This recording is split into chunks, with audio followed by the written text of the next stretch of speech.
Face-to-face, in general, women are better at it. And women have a greater need for it. What is face-to-face fun? Face-to-face is when you are talking to one another face-to-face, as the name implies. Two people sitting across the table, having dinner together, and just communicating. Not doing anything, not preparing anything, not fixing anything, not playing anything, not planning anything, not scheduling anything, not discussing necessarily any particular thing, just talking to one another. Okay, now, and if you're like me, this is my weak spot. I'm not good at the face-to-face, so I'll kind of dumb it down in case you need to dumb it down. Guys, in case you're wondering what face-to-face means and talking means, okay, conversating, it means both listening and talking. I discovered it has to be both, okay? You can't just sit there across the thing and say, okay, go ahead, you talk, I'll listen, and we'll be done this thing as soon as you're done talking. It doesn't work that way. Face-to-face means communication with the other person. And it means, sorry guys, I'm going to use a word here that you may not like. It means, I'm going to use a few words. Emotional connection through intimate conversation. Emotional connection through intimate conversation. I just lost all the guys in the room. All the guys are like, I don't like any of those words. I don't like intimate, I don't like emotion, I don't like conversation, I don't like connection. Stick with me here, guys. The reason why this is important, okay? Again, forgive me, I'm generalizing, I realize not 100%. Guys and girls, we don't necessarily hang out with one another in the same way. Guys, when we hang out with each other, there's usually an activity at the center of the hangout. It's usually, come on over and let's shoot hoops. Come on over and help me fix the whatever.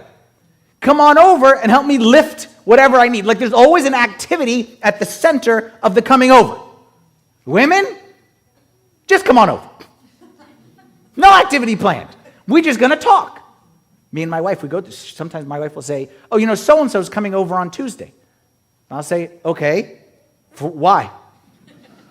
She'll say, just to talk. Talk about what? She'll say, talk about whatever. Like, what do you mean talk about whatever? What's the agenda? She's like, there's no agenda. So I'm like, if there's no agenda, how do you know when you're done? This is why guys don't hang out. When guys hang out, okay, first of all, when guys hang out, if talking's on the agenda, it is clearly stated up front, okay? And it is never done in homes. It has to be in a public place. So at a minimum, we know they're closing the shop, it's time to go, we can't only stay here so long. But ladies, they just talk. They enjoy it. They don't need an agenda. They don't need someone tell them now it's time to finish. They can just do it, and they just do it naturally. And here's the thing, guys. Stick with me here, guys. This is the crazy part. Your wife, who has many friends that she could talk with hours and hours and hours and hours and hours and hours, and she loves to talk to them, and they love to talk to her, hours and hours and hours and hours. Here's the crazy part. Her number one preference is to talk to you. She would rather talk to you than any of them. And you're thinking to yourself, why? You got so many options. I don't know. But that's what she wants. And in fairness to her, that's what she thought she was getting when you got married. Because when you guys were dating, you did talk. You did listen. You did make her think she wouldn't need her girlfriends anymore. You did give her the impression that you would always be there to listen. And you would be even there to share. And then you got married. And there's no more talk. A lot of TV, not as much talk. My question to you is, where does that leave your wife? 1 Peter chapter 3, verse 7 says, husbands, likewise dwell with them, with your wives, with understanding, giving honor to the wife as to the weaker vessel. Don't look at this verse and focus on the weaker and it's insulting. Anyone who says that and thinks that the apostles and the scriptures are putting down women doesn't understand the scriptures, because it's clearly the opposite. I don't want to get into that. That's not really our topic. Weaker is not an insult. What it says when it says deal with them with understanding as the weaker vessel is saying your wives have needs. Your wives are fragile. Your wives are delicate. Your wives are beautiful. Your wives were given to you as a precious gift. Like, you know what's weaker? Like, think about it this way. Weaker isn't always bad.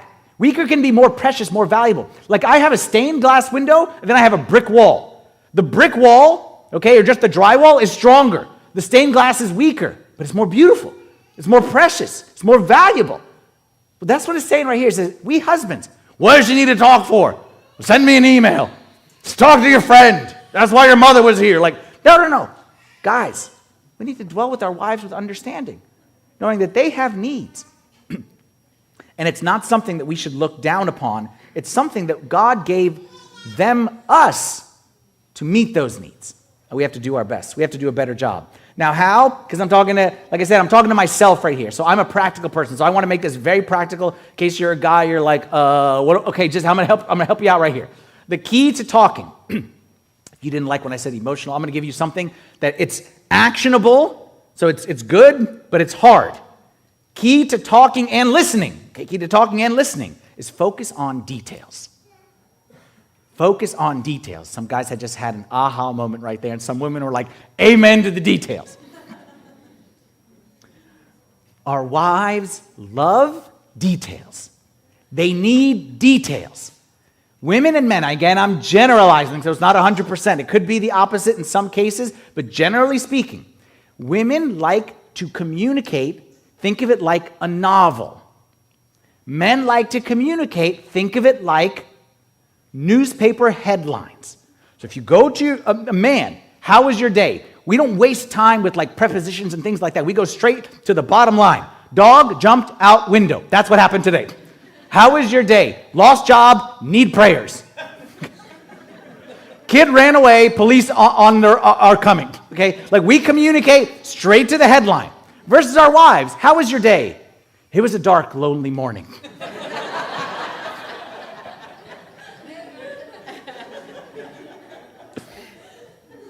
But that's how they communicate. That's how they communicate. That's what they need. So that's why, men, follow me here on this one. You come home. Your wife says, how was your day? You say, fine, thank you. What's for dinner? She feels left out. She knows something happened to you. Something had to have happened. And what I'm saying, and I'm telling you myself, this is what I have to push myself for. Because I'm a fine, thank you, thank God kind of a guy. But I have to push myself to come up with details. Because it's the details that helps my wife feel connected. Helps her feel like she's not on an island. Helps her feel like it's not like I'm over there and I'm doing my stuff and she's over there and she's doing her stuff and we just sit together and have dinner. That's not it. She needs to feel connected to me, and the way she does is when I share details. Still remember this. I learned this lesson one time. I shared something in a sermon. Like I shared something like God, put this message on my heart, and Marianne was so hurt that day. Not upset. She wasn't upset. She was so hurt. And I'm like, why? She said, because I asked you what you read in the Bible that same day, and you told me nothing. Then you shared it in front of the world. So it made her feel like she's not my partner. She's not my best friend, my BFF. Okay, she needs to feel like it's not like I'm sharing stuff with the world and I don't share it with her. And I'm telling you, gentlemen, your wives are the same way.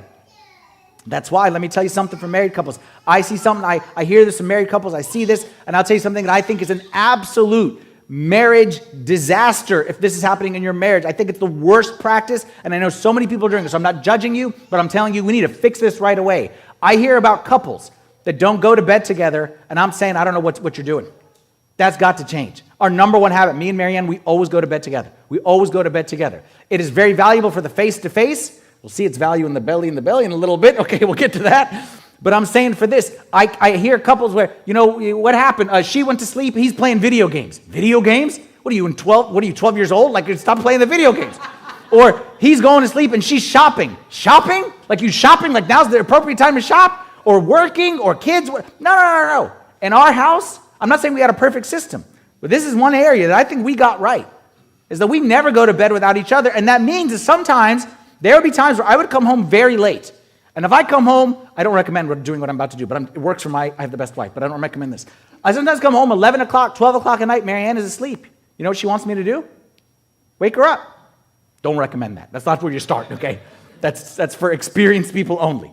She wants me, and sometimes I feel bad. I don't want to wake her up. She wants me to wake her up because she wants to hear about my day, and she wants to share about her day, and we need to connect because in the end, all this stuff, and here we are, and we're church, and we're around, and we're kids, whatever. In the end, none of that stuff matters. At the end of the day, we close the door, and it's me and my best friend. It's me and my wife, and we connect.